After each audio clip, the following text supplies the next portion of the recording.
with Bassem Mansour, co-CEO of Resilience Capital Partners, talking about distressed investing. So Bassem, tell us a little bit about you, your firm, and what you do. So my firm is Resilience Capital Partners. We're a private equity firm based in Cleveland, Ohio. We focus on control buyouts of companies where we see an opportunity for operational improvement. They're lower middle market oriented businesses, so generally companies that are under 250 million in revenue across a wide variety of sectors, but these are corporate carve-outs, restructurings, and companies going through some level of distress. And is there anything in terms of particular industries that you look at that you specialize in or tend to do more of? Well, the businesses that we've invested in historically, we've acquired 41 companies since inception. Again, they break out, roughly speaking, about a third manufacturing, a third distribution, and a third business services. And within those segments, we're focused on where we have operating executives and executives in residence, where we can take a proactive approach towards developing an investment thesis in a sector.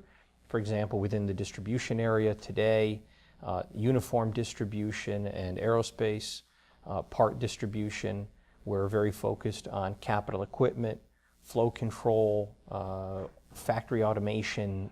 So those are a few examples within the broader segments. So when you go in and do this, and go in and fix them operationally, do you find that people internally in the company will say, "Oh my God, we never thought of that before," or they thought of it and they just didn't do it, or what goes on when you come in with a different idea?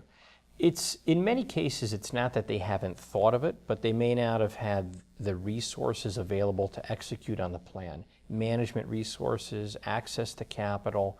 In many cases, a restructuring, while it's about restructuring the balance sheet, it's also about impacting the culture of the business. And we do that in many cases by introducing new leadership to the company.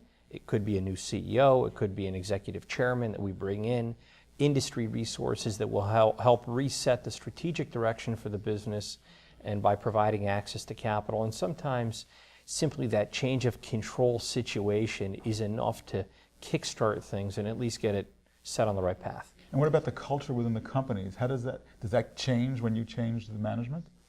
Well, it does, because in many cases you'll find that businesses become fatigued when they're going through a restructuring. And it's not just the boardroom that's fatigued, it's felt throughout the organization. If it's a manufacturing business, you can walk out on the factory floor and you can tell that people are tired of the situation. Employees, generally speaking, really do understand what's going on with the company. And while they may not know the details of what's happening with the balance sheet and discussions with lenders, they know that the company is going through some level of distress. And being able to put them on a different path does have a ripple effect in many cases, in a good way. And did you communicate that? I mean, are they in on this whole process of turning the company around? We are. In fact, we've made a conscious investment in our firm. We hired an HR specialist that we have inside the firm that works with our portfolio, where we try and really be communicative with employees. And we go out day one with very open communication, let them understand what the plan is with the business, because we want to get broader buy-in. If they don't care, then the broader community is not going to care, meaning customers and suppliers, and it's, again, a bit of a ripple effect. So we try and get the employees behind the situation. In some cases, we'll create incentive mechanisms to help with that, whether it be profit sharing or other types of levers that we can pull to keep people really focused on it. And how much do macro factors like the economy, interest rates, things like that, how much does that affect the situation of the company or lead to the problems that you come in to resolve?